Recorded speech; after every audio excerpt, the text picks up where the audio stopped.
Good morning, viewers.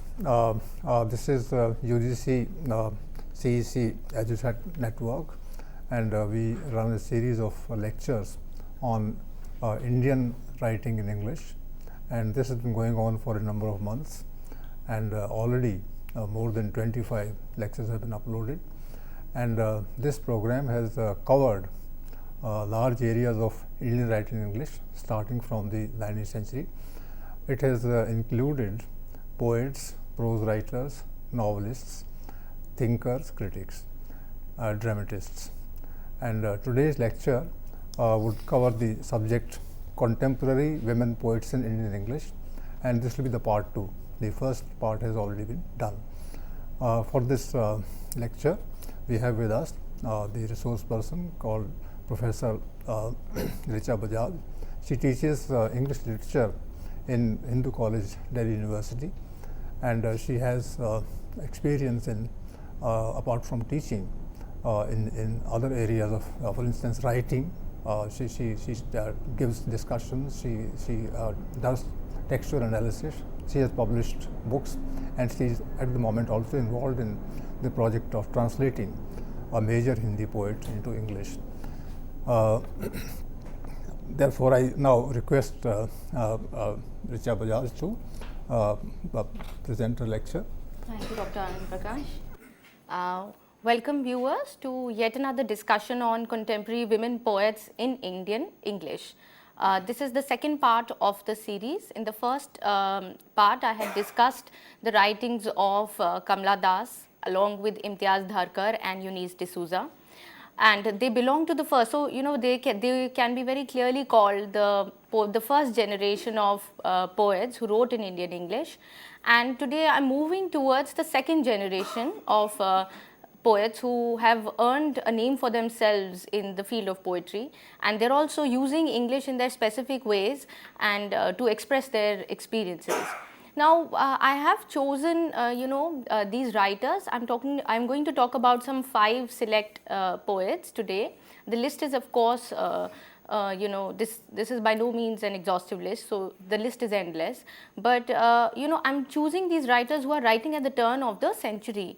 So, which means these are the writers who started writing in the 90s or so, 1990s, and now they have moved into the 21st century. So, I wanted to talk about the shift of sensibility, if there is any, from the first generation to the second generation of the poets. Now, in this case, I am going to talk about the writers Sagari Chhabra, Seeme Kazim, Vijaya Singh, K. Srilata, and Arundhati Subramaniam. Of course, I will only be able to touch upon their works, and not do an exhaustive study, but these are just this is a way of introducing you to these poets and their sensibilities.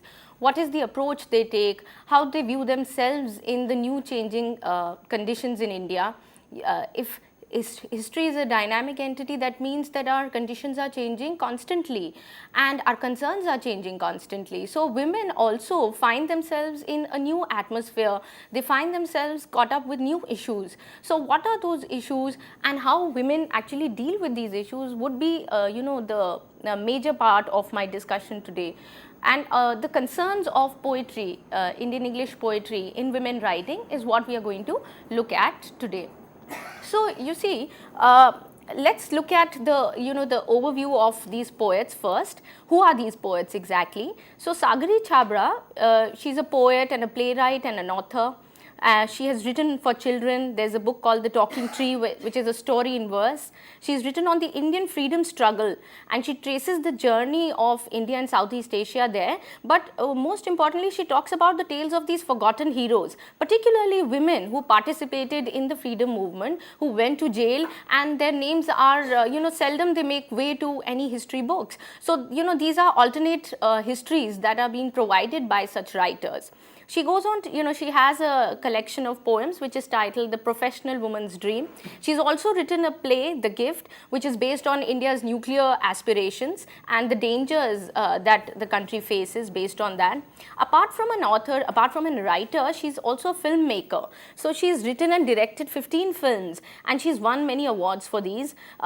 She has written, her film, Now I Will Speak, is actually on sexual violence against women, and that won her many accolades and awards, apart, among other films that she has made. She's also, interestingly, she has made the first multimedia archive of surviving freedom fighters. The surviving people who have survived that trauma, people who were a part of that freedom movement. They have not had their names registered anywhere. So she has made this multimedia archive of such people as well.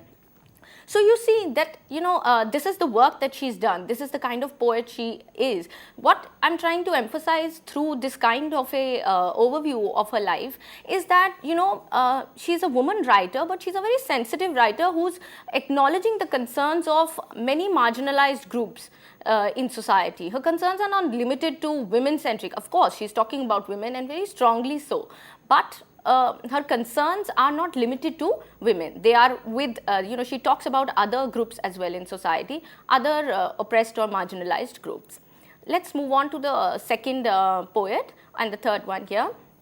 So Seema Kazim, she's born in 1958, and she's a writer and a journalist. So, the kind of things, the things that she's able to observe and she's able to put them in poetry would be a very interesting thing to see. She's published 2 volumes of poetry, Beyond October and After Gujarat and Other Poems. So, as you can see, all these writers are writing in the, the first decade of the 21st century or in the 1990s, as I said earlier. The second poet here is Arundhati, the third poem, sorry, is Arundhati Subramaniam. She's born in 1967 in Mumbai and has 2 collections of poetry to her credit, On Cleaning Bookshelves and Where I Live. Interestingly, she's published a prose book, the Book of Buddha. She writes on spiritualism as well.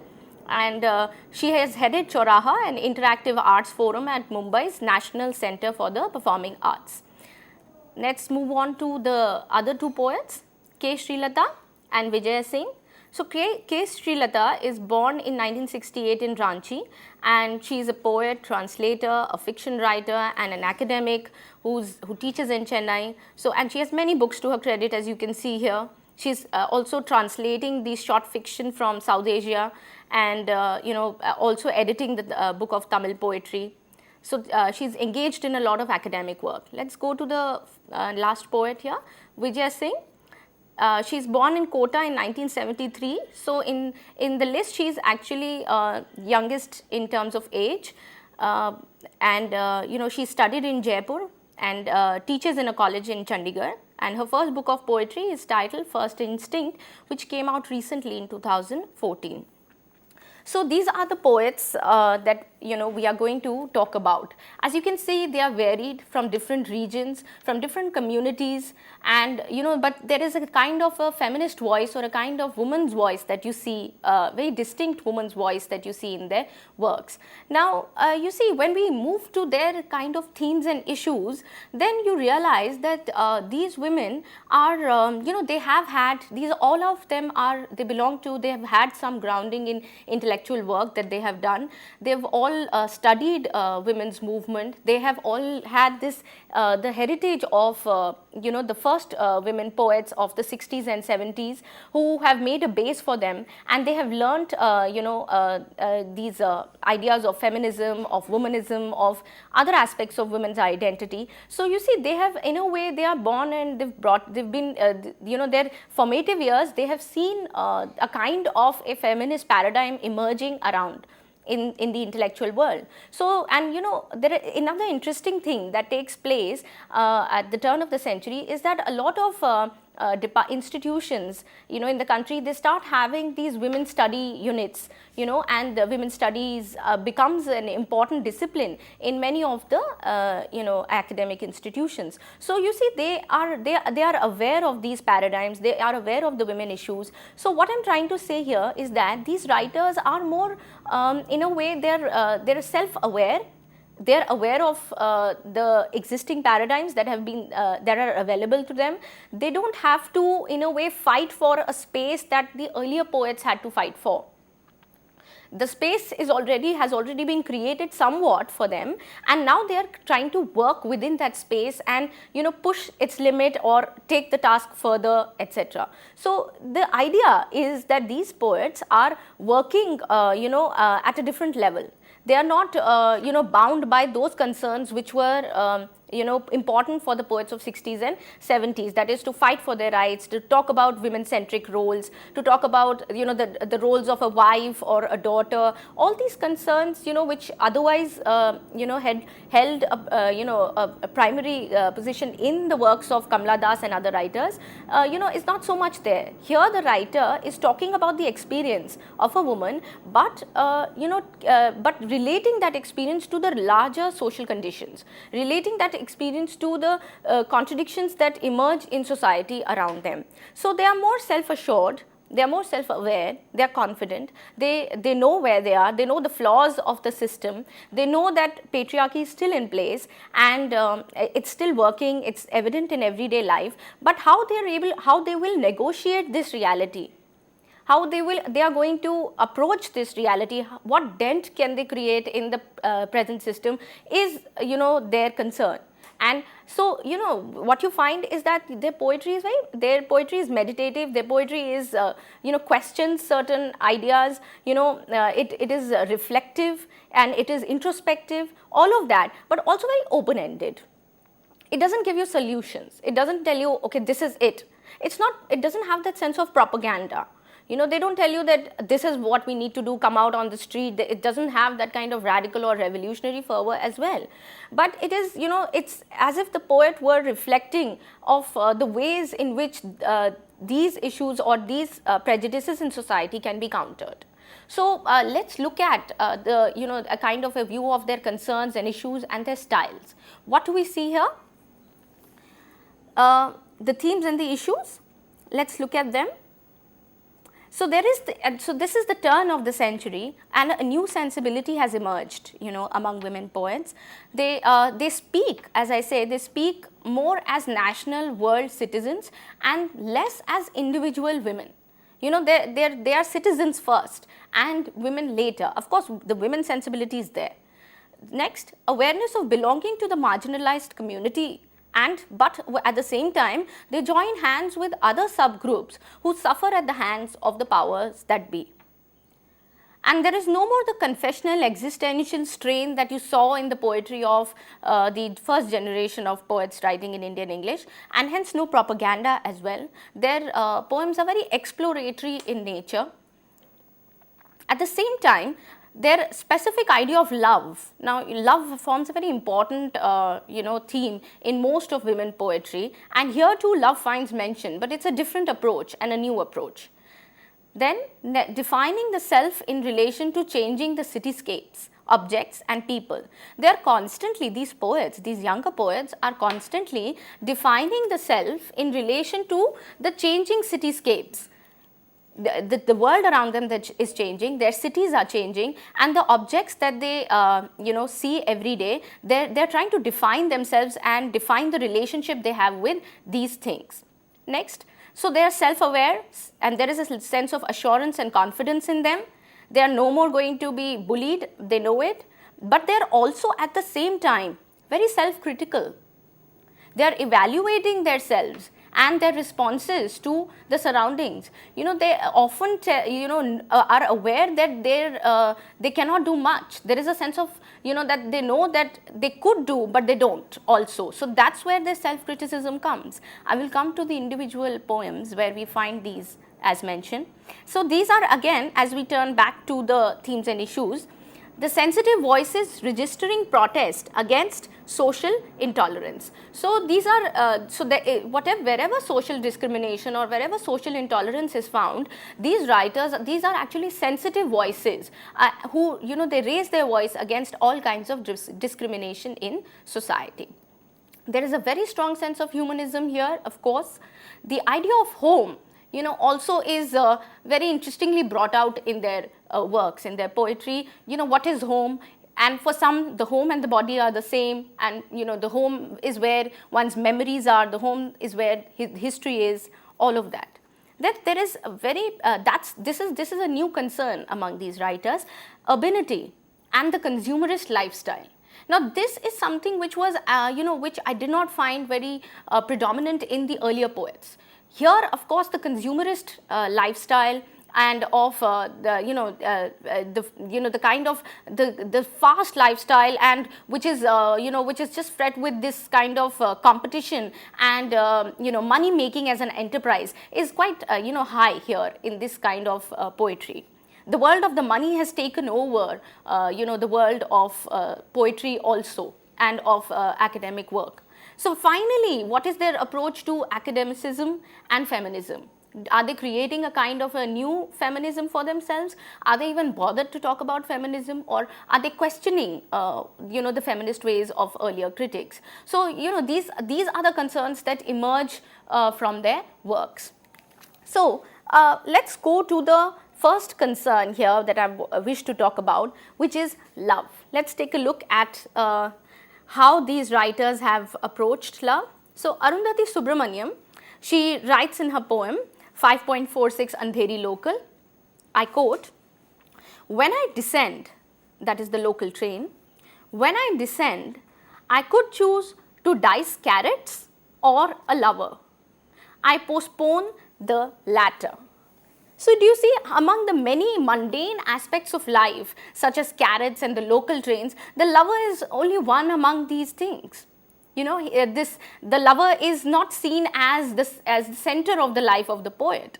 Yeah, the lover is somebody who belongs to the temporary states. He's not. You see, the point I'm trying to make here is that love is not seen as a kind of eternal, entity. It is not associated with eternity or loyalty or this sense of intensity, as it was the case in the earlier poets of the 20th, the poets of the 60s and 70s of the 20th century. Their love had such a strong influence over the poet. Here, love is something very distant, and the poet, this poetic self, is somewhat detached from that love experience and only looks at it as one would look at carrot. So, to dice carrots or a lover. And then again, between carrots and lover also, she chooses carrots. She says, I postpone the latter. So that is the kind of, that is the view of the poet of love and the lover, what the lover means. It's no more that kind of, unity that you seek with the other person. It is a kind of a temporality or a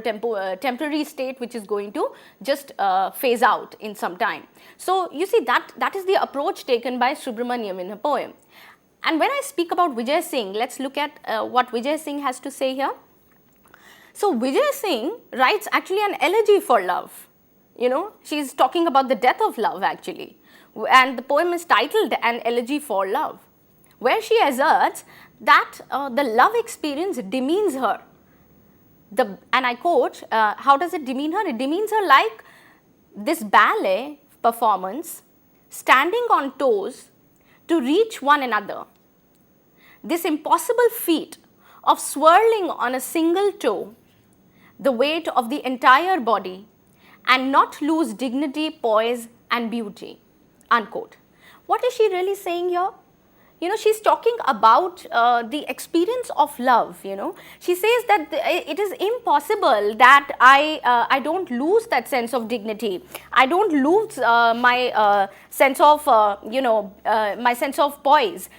It is in love I am going to lose my poise, my dignity. It demeans me. It's like that waltz or that ballet performance, which is going to, where I have to stand on my toes and I'm unable and I'm swirling. It's that kind of a feeling, and I am going to lose balance. And balance here is, why does she say poise and dignity? And why does she say beauty? One expects when one's swirling in a ballet performance, she says, to lose balance. So she, it's considered when she loses balance, she also loses her sense of dignity, her selfhood, her beauty. She also loses her beauty in the love experience. Very interesting way. How it contrasts with the the cliched way of understanding love, that love enhances beauty. Here she says that in fact love is demeaning her. Love has turned her into, has made her lose her poise as well, you know, and that is considered to be, that's a danger for the woman, you know, who is in love. And therefore she, you know, here she says, you know, in the same poem, she goes on to talk about, and I quote from here, she finds the structure of love as oppressive as marriage. Now that is another dimension that Vijay Singh is able to add to her works. She finds the structure of love as oppressive. It's not just marriage that is oppressive, love too is oppressive. She says, you who love me with infinite gentleness and cradle me to sleep under your eye and under your ever watchful eye, the canopy of your protective arm across my supine body, waking with me, dreaming my dreams, I see your immense calm rage, blindly curl in your fingers, a fist of helplessness clutching at dreams of straw, unquote. Now really, you know, what is the poet suggesting here? What is the idea of love that she is trying to communicate to the reader? That love, love is not something very positive for her. In fact, the presence of the male figure here, who she sleeps with, she says, is like he has this ever watchful eye, and he has his arm is this protective arm, works as a canopy, you know, so it protects her, but it also cages her.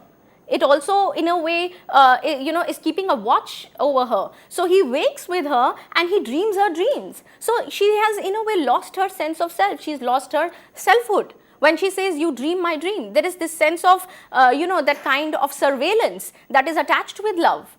You know, love is not so, you know, the idea of surveillance, of feeling, petty in a relationship, all these are added to the feeling of love. And she says that, and the man, you know, how she talks about the calm rage of the man, the calm rage which curls into his fingers, you know, so, and turns into a fist.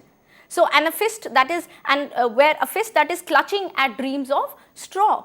So, you know, there is this sense of hidden anger and hidden sense of danger that is also lurking in this kind of relationship. She expects it anytime, she expects the fist to anytime hit her perhaps, but it's only this kind of, there is this sense of helplessness also suggesting that the man perhaps finds himself, he's unable to actually hit the woman, etc. But at the same time, there is this idea that he's capable of, and she's aware of it. So you see this kind of complexity, this kind of a very different kind of love relationship being formulated here in Vijay Singh is what defines these poets differently from their senior counterparts. As I move to the other poets on love, and here, you know, in this case Vijay Singh's another poem comes to my mind, and I'd like to talk about that poem. She's talking about 24 karat. That's the title of her poem. She says 24 karat. What do we generally associate 24 karat with? With the metal gold. So then she says, when I first met you, I was soft, unadulterated, like 24 karat gold, unable to hold. Since then, your treacheries have added the much needed impurities. So now, I hold on to diamonds without letting them cut through me. This is the poem.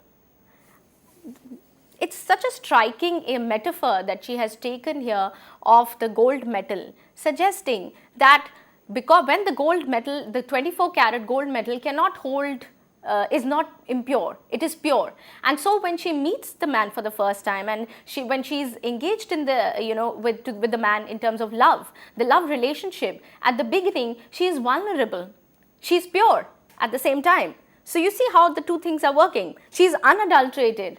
I was soft, so she's vulnerable and unadulterated. Like 24 karat gold I was, so I was pure and I was unadulterated, but then being in the love experience, I have turned treacherous. She says, since then, your treacheries have added the much needed impurities in me. So the love experience and the relationship with the man has made her treacherous. So that has been added to her character.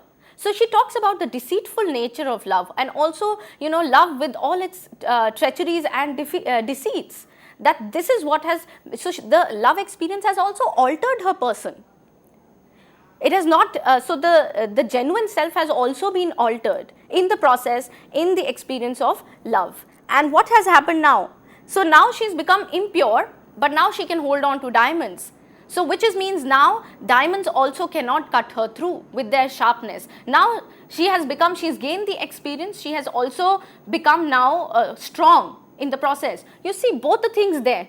Earlier she was pure, but she could not hold.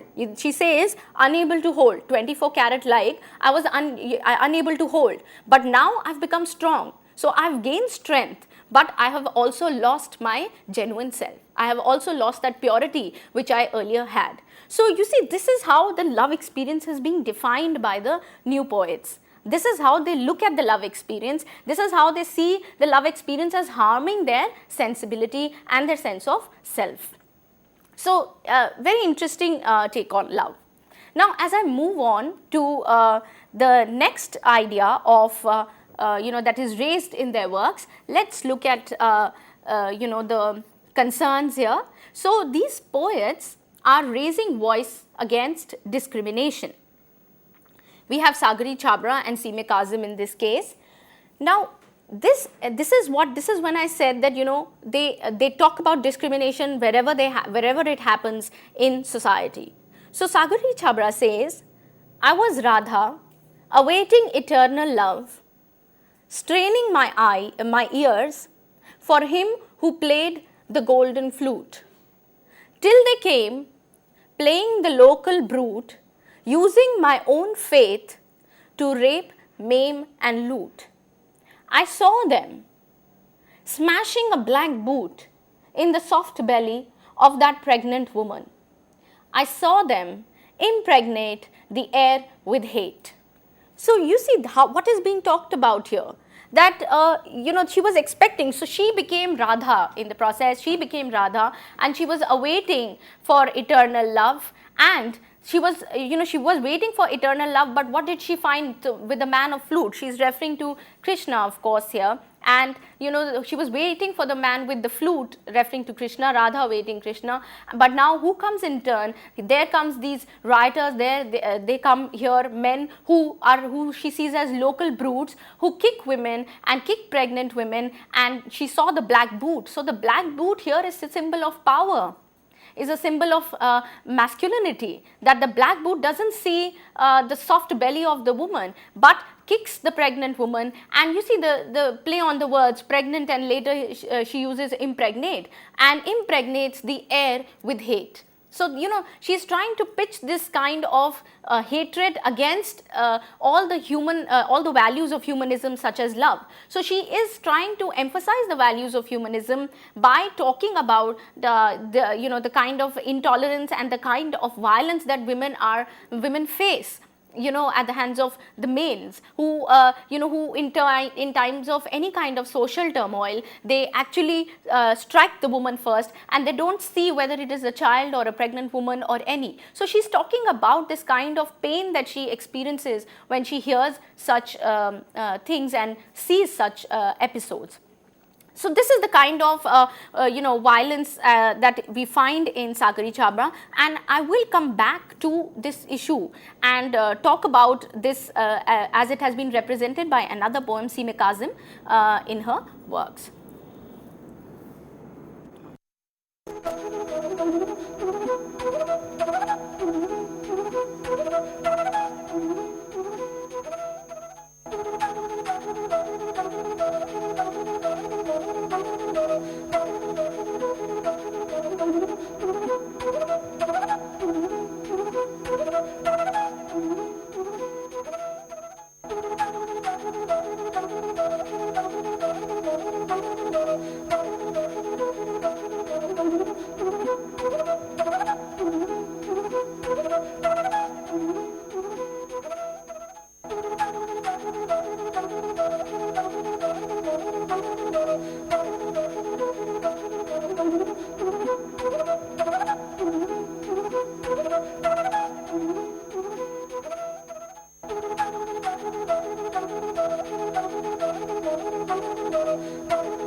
Welcome back, viewers.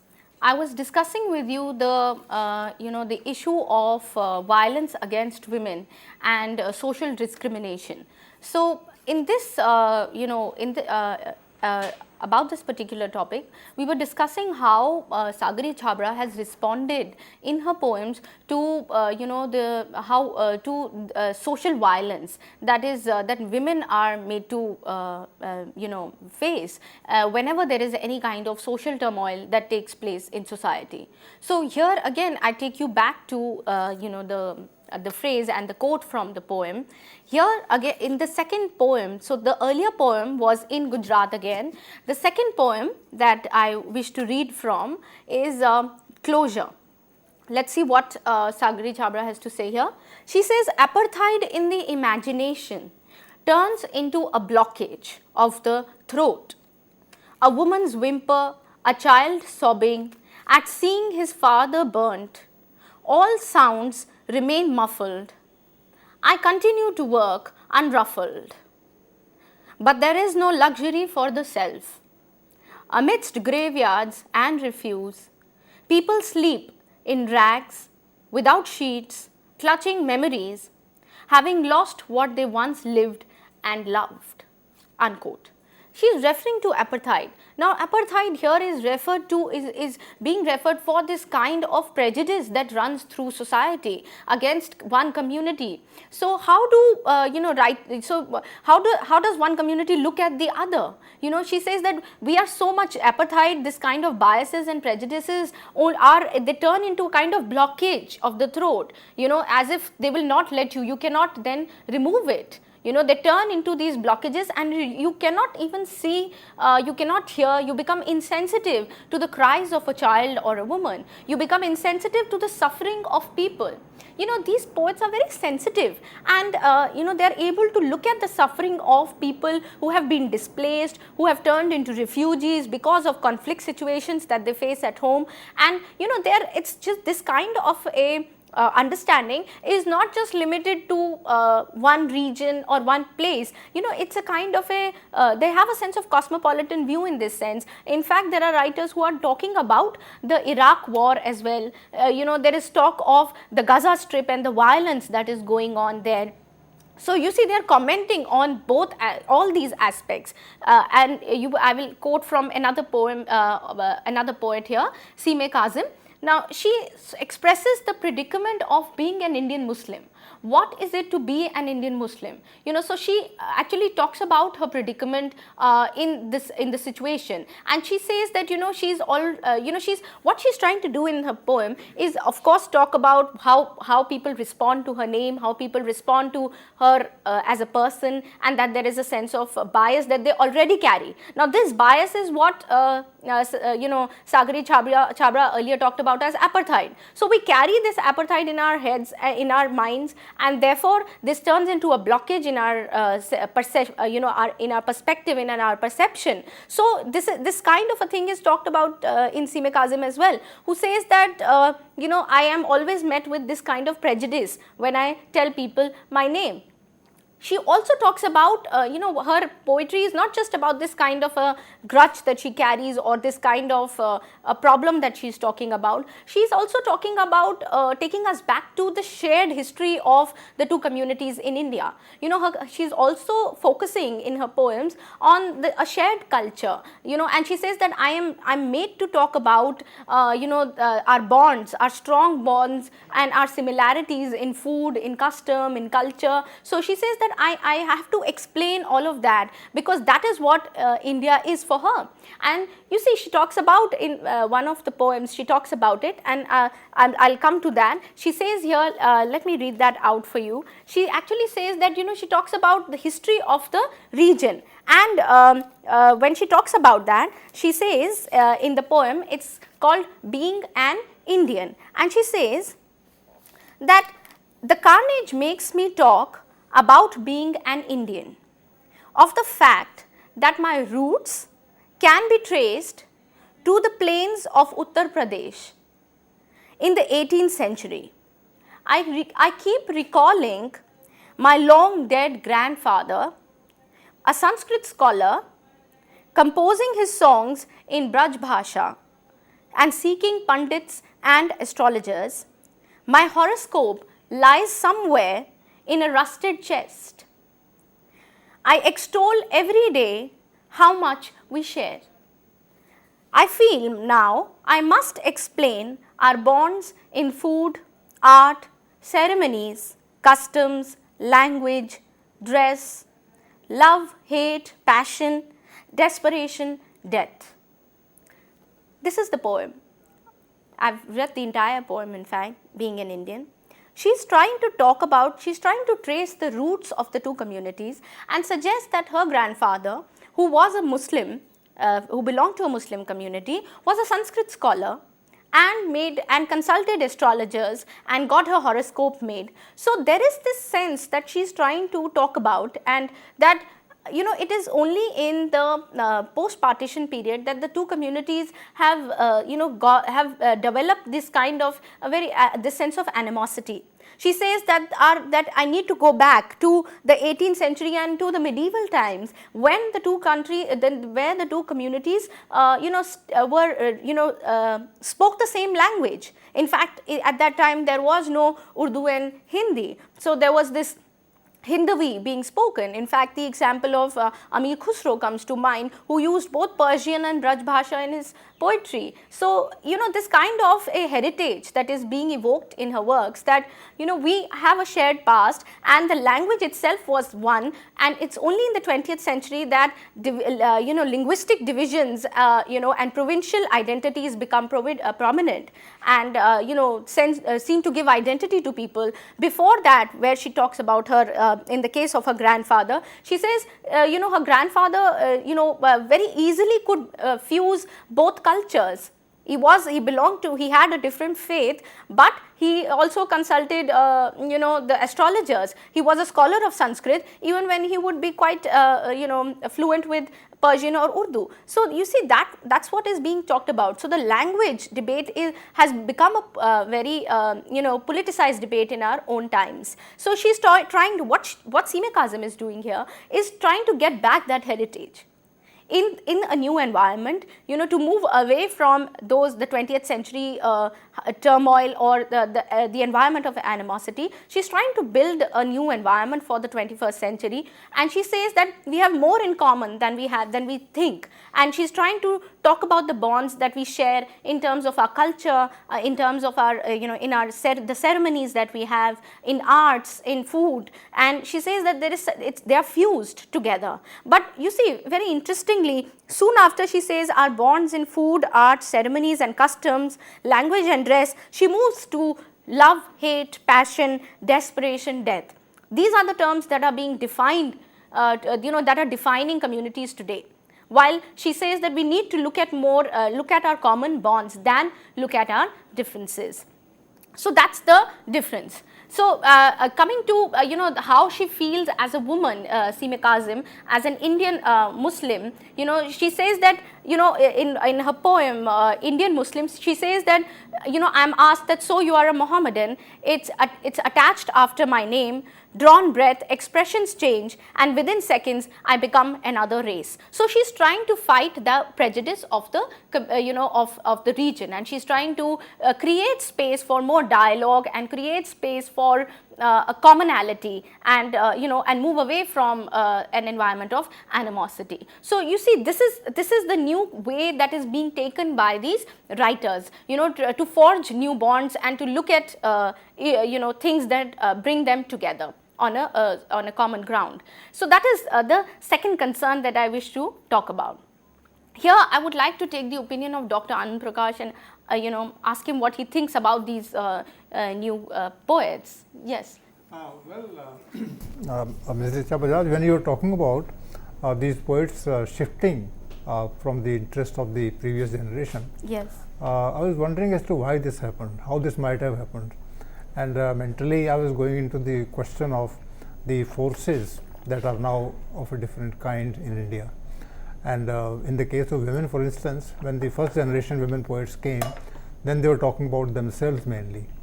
And perhaps their lives were confined to teaching, to nurse, being a nurse, etc. But later, these women also branched out into other more active areas of life. Some people became journalists, some others became, you very rightly pointed out the other interests in their life. Some are filmmakers. There are some social activists. There might even be reformers of a different kind. So this has given a kind of exposure to these women, and they are not now bothered about, as you rightly pointed out, about the personal themes of love, of suffering, of pain, of merely self-expression. So I believe that now that a different kind of a world is open for them to act in, to practice their interests in, therefore their interests are becoming much more broad and much more pressing than the interest that the previous generation had. What do you say to this? Yes, I agree there, and I agree with this point of view. But what I find is that these writers are, they are talking about, they are intellectuals in their own right, and I think one can go on to call them the kind of organic intellectuals of our own times. And you see, but there is this sense that they also see a lot of, within the intellectual circle, they also see a lot of academicism coming up, and they are critiquing it. They know they are a part of this group, but they don't they don't fall short of critiquing, even if it becomes a kind of self criticism. So here I would actually like to talk about the poet Sagari Chabra, and she says what she says about women writers, feminists, and women poets. The poem is titled, very interestingly, On Hearing Women Poets. So that's the title of her poem. What does she say? I read, like a well-oiled feline, you were sleek and white. Your manicured fingertips displayed your social class.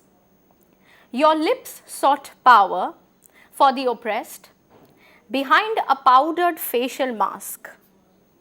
Self-possessed, you climbed the corporate rung of feminism and established writing, nimbly massaging egos, scrupulously observing the status quo.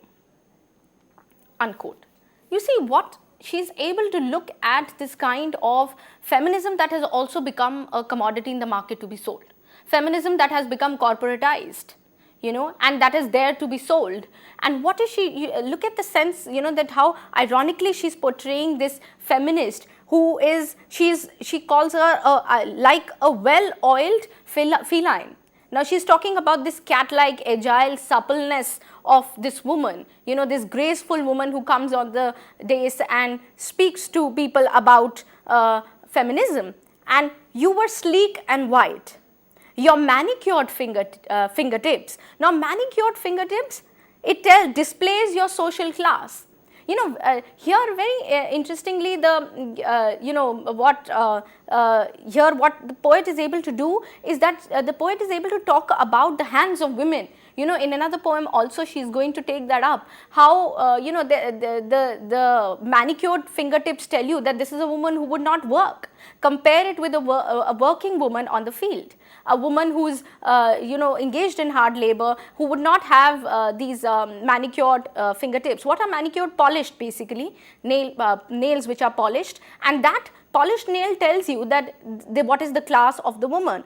And so your social class gets reflected, gets displayed by your manicured fingertips. And what is the, so she's a picture, so she's referring to the hypocrisy of such people, whose lips then, she says, your lips sought power for the oppressed. So the lips seek for power for the oppressed, while the hands suggest something else. So what is the idea here? That that there is a sense of hypocrisy, there is a sense of opportunism that has entered the world of feminism and corrupted the movement as well. So the women's movement is also being bought over by the corporates. You see, this reminds one of Raymond Williams' idea of hegemony, where the dominant groups, they hegemonize. How do they hegemonize? So the dominant groups either destroy what, the dissenting forces or, the protesting forces, either they destroy, and when they cannot destroy, then they incorporate them. What is incorporation? They take them in their own fold. They buy them over in some manner, or they blunt the sharp edges, so to speak, of that particular movement. This is what is being emphasized by Sagri Chhabra here, who goes on to say, so your lips sought power for the oppressed behind a powdered facial mask. So such people actually wear masks. She's a picture of contradiction here who's being spoken about. So she says, self-possessed, you climb to the corporate rung. So you see, the corporate rung is what I was talking about, corporatization. That feminism has also become a corporate affair. So you can very see how in a way capitalism has entered the world of protest writing as well, and changed it, altered, modified, blunted it, and to suit its own needs when it cannot destroy it. And so what happens? So the corporate rung of feminism, the phrase, the corporate rung of feminism, that feminism also has now a corporate rung. That is what is being talked about. And established writing. Apart from feminism, there is another word you used earlier, that was womanism. Yes. So what is the difference between the two? Could you just explain this? No, these are just words that have been coined by different writers at different points in time. And while we don't speak of feminism as in the plural as feminisms, womanism also refers to the woman-centric, which may not be theoretical. Now, feminism has many branches of theory. Womanism is also a sense of being, the very strong identity of being a woman. Now, that is very less prominent in these writers. In fact, they don't talk about womanism so much. In fact, the earlier writers spoke about their strong sense of being a woman, and they didn't want to be appropriated in any theory. They didn't want to even be a part of any feminist enterprise. This means theory, intellect and thought. These have become the new concerns of the generation that you are talking about. Yes, and thought which is not limited to women issues, not limited to women concerns, which it's a more inclusive kind of a approach that I find, and a welcome approach in these writers, that they're able to look beyond their individual experience. How can women poets resist the pressure of corporatization, if it is possible? What Sagri Chhabra is talking about here is how women also have been bought by the corporatized world. That the women, and this also makes me talk about this larger issue of women also turning into commodities. And the second poem that I am going to talk about from Sagri Chhabra is going to talk about how women have turned into commodities in the world, in the marketplace. So, this is a very big danger that women writers face at this time, that they might get subsumed in the corporate culture of that is taking everything in its fold. In fact, you have brought in a very important point now, the kind of problem that has occurred in the case of feminism and women's writing, that in the process of resisting, these people have become commodities. But resisting, yes, but I feel they have been tempted or lured into this other side. That fame also becomes power for them. And once they gain fame and power and connections and social connections, and there is upward movement. So not here in this case, money is not just power, fame is also power, and the writer sits on the fame and makes money out of it, or makes kind of a fame out of it. So you see, there is this, it turns into a kind of a business then.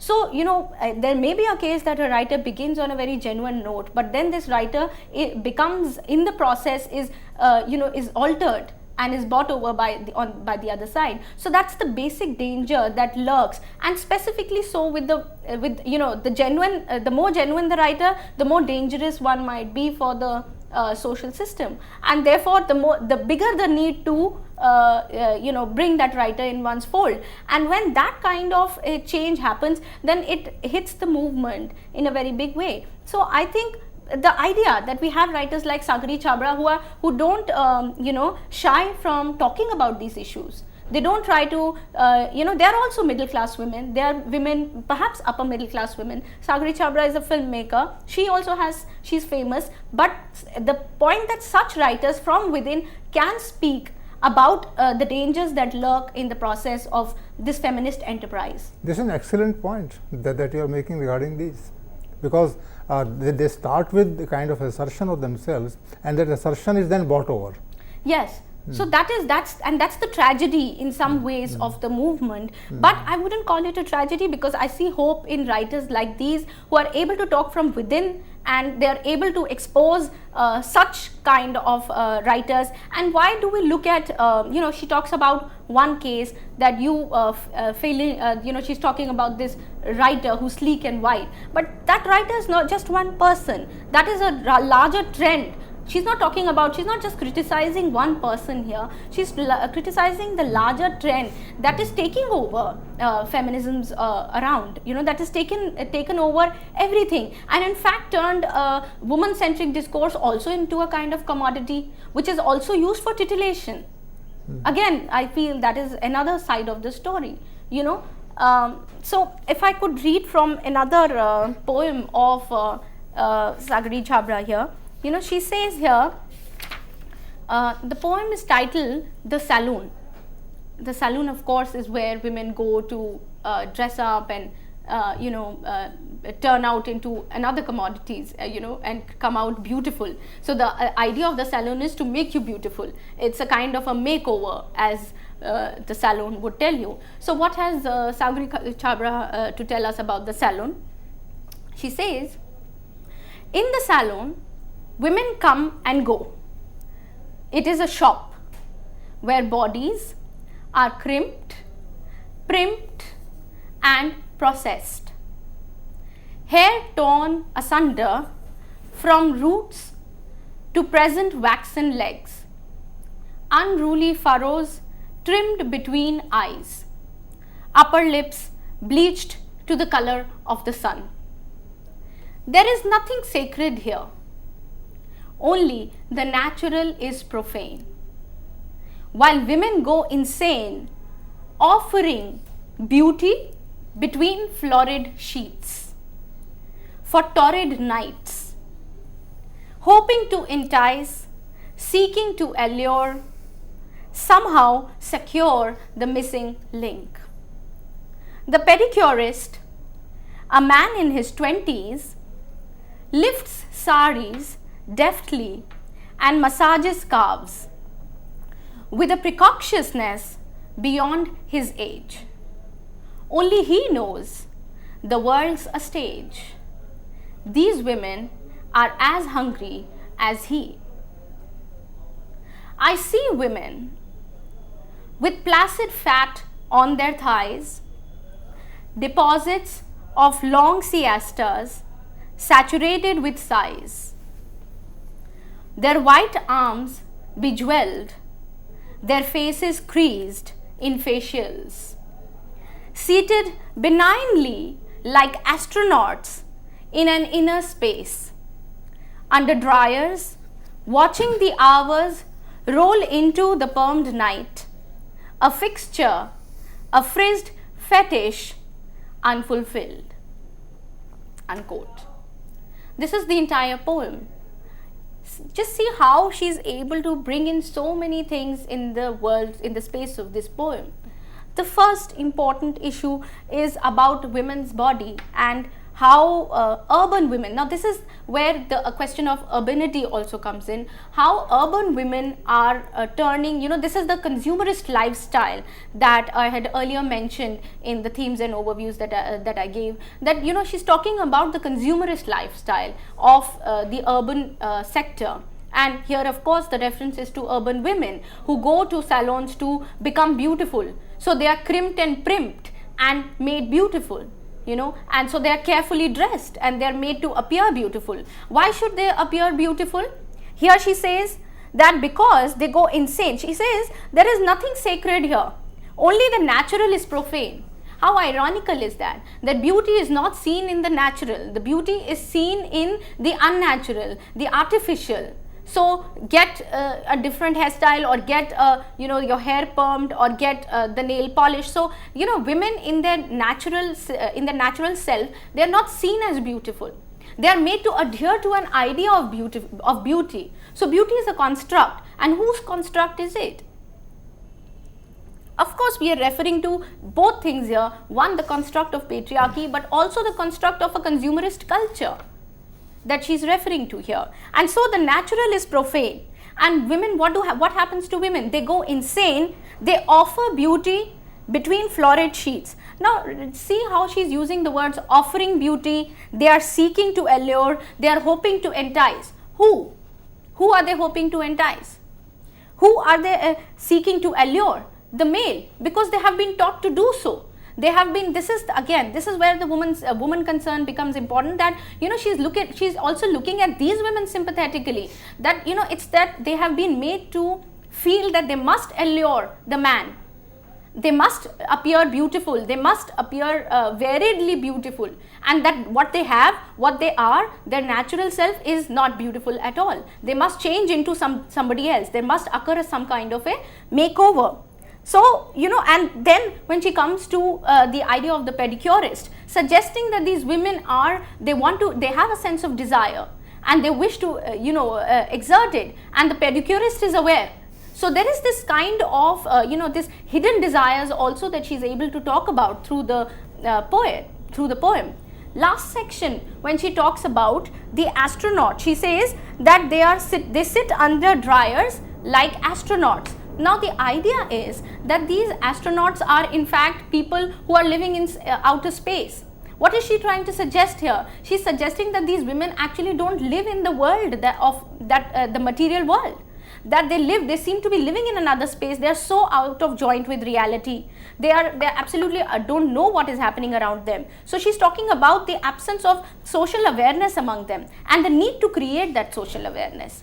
Lastly, she talks about the idea of fetishism, the idea of the fetish, the commodification of women, the women turning into commodities and turning into a fetish commodity which will just rotate in the marketplace. So you see, these are all the concerns I've tried to encapsulate in the space of this discussion.